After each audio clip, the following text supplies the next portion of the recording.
मी एका खेडेगावात राहणारी मुलगी. मी एकटीच अशी मुलगी होते ज्या मुलीला गावामधून शिकण्यासाठी बाहेर पाठवले गेले.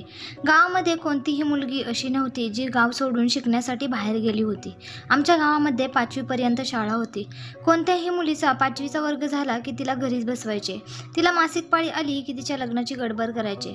पण मी पुढचे वर्ग शिकण्यासाठी बाहेरगावी गेले. शिक्षण पूर्ण करून जेव्हा मी गावी आले तेव्हा माझे लग्न जमवण्यात आलं. पण जे स्थळ मला पाहायला यायचं त्यांना हे समजलं की मी बाहेरगावी शिकण्यासाठी गेले होते ते मला माझ्या पावित्र्याचा दाखला मागत असायचे, जे की मला पटत नव्हतं. परंतु आई वडिलांसमोर जास्त काहीच बोलता येत नव्हते. आमच्या गावात एक आश्रम होतं. त्या आश्रमामध्ये एक साधूबाबा राहत होते. त्यामध्ये एक अशी झोपडी होती जिथे एखादी मुलगी जर अपवित्र असेल तर ती गायब व्हायची. जी मुलगी पवित्र असेल तर ती जशी झोपडीमध्ये गेली होती तशीच पुन्हा माघारी बाहेर यायची. त्या मुलीला तिथे 5 दिवसांसाठी ठेवण्यात यायचं आणि आज तीच वेळ माझ्यावरती आली. आईबाबांच्या हट्टापायी मी त्या आश्रमात गेले आणि राहिले. माझे त्या झोपडीत 2 दिवस तर खूप छान गेले. परंतु तिसऱ्या दिवशी साधूबाबाने माझ्यासोबत माझ्या घरी तर लग्नाची खूप जोरात तयारी चालू होती. मीही खूप खुश होते. माझ्या होणाऱ्या नवऱ्याचं नाव महेश होतं. तो आमच्याच गावातील पाटलांचा मुलगा होता. ते खूप श्रीमंत होते, परंतु महेशला गावातील कोणतीच मुलगी पसंत नव्हती. त्याला मी एका नजरेत आवडले होते. माझ्या सर्व मैत्रिणीही मला महेशच्या नावाने चिडवत असायच्या, परंतु मी महेशला ओळखत नव्हते. महेशच्या वडिलांनी जेव्हा माझ्यासाठी मागणी घातली तेव्हा पहिल्यांदा मी महेशला पाहिलं होतं. मलाही तो आवडला. त्याचा तो रुबाब, सगळे त्याच्या मागे पुढे करत होते. सरपंचाचा एकुलता एक मुलगा ना तो. मी त्या दिवशी शालू घालून छान अशी महेशसाठी तयार होऊन बसले होते. जेव्हा मला वऱ्हाडी लोकांचा आवाज कानी पडला मी अजूनच खुश झाले. माझा आनंद गगनात मावत नव्हता. मी आमच्या गावातील जास्त शिकलेली मुलगी आणि हुशार मुलगी होते. माझे वडील शेतकरी होते, पण मला शिकण्याची खूप आवड होती. वडिलांकडे हट्ट करून पुढचं शिक्षण पूर्ण केलं. त्यांना सतत भीती वाटायची की बाहेरगावी गेल्यावर बदलली तर. बाहेरच्या मुलींचं राहणीमान, ते मुलांसोबत फिरणं, या गोष्टी त्यांच्या डोक्यात सतत येत असायच्या. त्यांना लोक हेही सांगायचे की मुली जास्त शिकल्या की त्या कोणाचंच ऐकत नाहीत, स्वतःच्या आई वडिलांचंही. त्यांनी मला एका अटीवरती बाहेरगावी शिकण्यासाठी पाठवलं. ते म्हणजे तू लग्न आमच्या म्हणण्यानुसार करणार. आम्ही जिथे सांगू तिथे तुला लग्न करावं लागेल. मलाही माझं शिक्षण पूर्ण करायचं होतं, त्यामुळे मी त्यांच्या सर्व अटी मान्य केल्या. गावच्या आसपास चांगल्या प्रतीचा हायस्कूल नव्हता, म्हणून मी शहरात जाण्याचा निर्णय घेतला आणि मला शहरात पाठवण्यात आलं. तिथेच मी हॉस्टेलमध्ये राहू लागले. 15-20 दिवसातून गावी यायचे.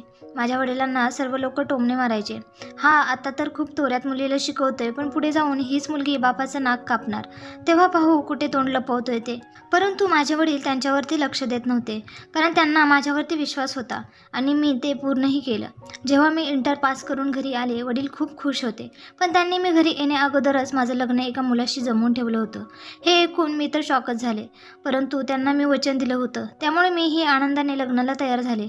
लग्नाच्या विषयावरती मी वडिलांना कोणताही प्रश्न केला नाही. माझं लग्न कोणासोबत होणार आहे, तो काय करतो, काही नाही. जसजसे माझ्या लग्नाचे दिवस जवळजवळ येत होते तसतशी माझ्या वडिलांचं मन चिंतित होऊ लागलं. त्यांना टेन्शन यायचं, मी माझा निर्णय तर बदलणार नाही ना. म्हणून लग्नाच्या आदल्या रात्री रूममध्ये आई आली आणि आईने जो प्रश्न मला केला तो ऐकून तर मी शॉकच झाले. तेव्हा मला कळलं की माझे बाबा एवढे टेन्शनमध्ये का आहेत ते. मी विचारही नव्हता केला की माझी आई मला स्वप्नातही असला प्रश्न करेल. आई म्हणाली, एवढं वर्ष बाहेर राहिलीस तू पवित्र तर आहेस ना, कुठे शेण तर नाही ना खाल्लंस. हे आईचं बोलणं ऐकल्यानंतर थोडा वेळ मला समजलं नाही आई काय बोलते ते. पण जास्त दुःख तर या गोष्टीचं झालं की माझ्या आईनेच मला हा प्रश्न केला. समाजाने केला असता तर मी एक वेळ मान्यही केलं असतं, पण माझ्या जन्मदात्या आईनेच मला हा प्रश्न केला. मी आईला स्पष्ट म्हणाले, मी स्वप्नातही विचार केला नव्हता. मी माझ्या आईला उलट उत्तर देईल, परंतु त्या दिवशी मला माझ्या आईला उलट उत्तर द्यावं लागलं. आईलाही राग अनावर झाला. आई सांगू लागली, तुझ्या वडिलांजवळ सरपंचांनी केलेला हा प्रश्न आहे म्हणून तुला विचारलं मी बाळा, नाहीतर मी माझ्या मुलीवरती असे आरोप कसे करेल. आईला मी सांगितलं, नाही आई, मी कोणाशीही कसलेही संबंध ठेवले नाहीत. तू त्यांना सांगून टाक, आमची मुलगी तशी अजिबात नाही. आई गेली आणि आईने वडिलांना सांगितलं. मुलीने उत्तर दिलं, ती पवित्र आहे. वडिलांच्या जीवात जीव आला. वडील हा निरोप घेऊन सरपंचाच्या घरी गेले. वडिलांनी सांगितलं, माझी मुलगी पवित्र आहे, तुम्ही निसंकोच राहा. पण सरपंचाने माझ्या वडिलांवरती विश्वास ठेवला नाही. ते म्हणाले, नाही, मी तुमच्या मुलीची सगळीकडे चौकशी केली, पण मला काल ही गोष्ट समजली की तुमची मुलगी दुसऱ्या व्यक्तीच्या गाडीमध्ये जात होती. माझ्या वडिलांनी त्यांना विनवणी केली. तो माझ्या वडिलांना म्हणाला, तुला खरंच तसं वाटत असेल तर मुलीला पाठवा आश्रमात 5 दिवस. माझे वडील खूप घाबरले, कारण त्या आश्रमात एकदा का मुलगी गेली की पुन्हा माघारी येण्याचा चान्स खूप कमी असायचा.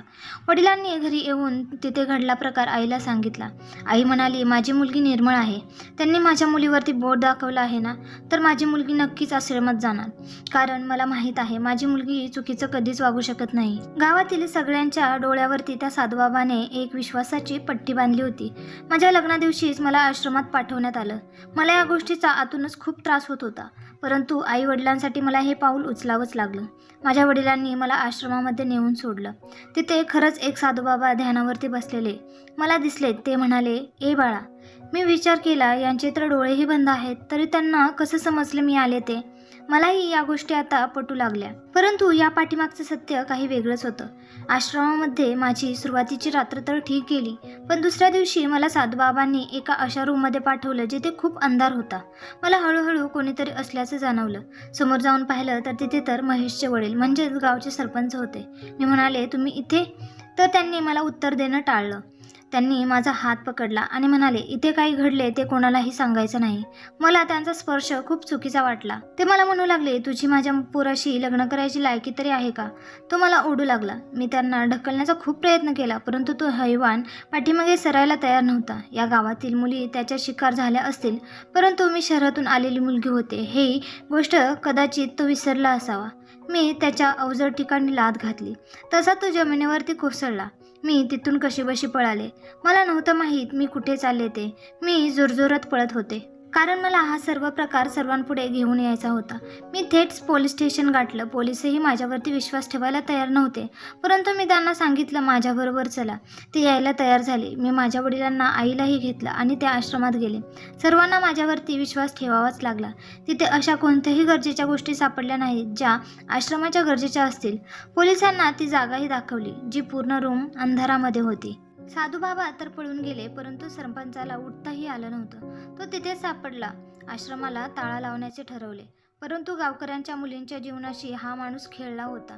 लोकांनी रडत रडत रागात आश्रम तोडून टाकलं. सरपंचाच्या मुलाला ही गोष्ट समजली. तोही पळून गेला. कदाचित त्याला ही गोष्ट माहीत होती. गावातील सर्व लोक माझ्या आईवडिलांना नावजू लागले. खरंच तुमची मुलगी खूप हुशार आहे. तिने सर्वांना खूप मोठ्या अंधश्रद्धेतून बाहेर काढलं. माझ्या आईवडिलांनीही मला सांगितलं, बाळा, तुला जो मुलगा आवडेल त्या मुलाशी तू लग्न करू शकतेस. एका मुलीला अजून काय हवं असतं? मला अजूनही त्या गावात सर्व लोक खूप रिस्पेक्ट देतात. मित्रांनो, आशा करते आजची ही छोटीशी कथा तुम्हाला आवडली असेल तर आपल्या चॅनलला सबस्क्राईब करायला विसरू नका.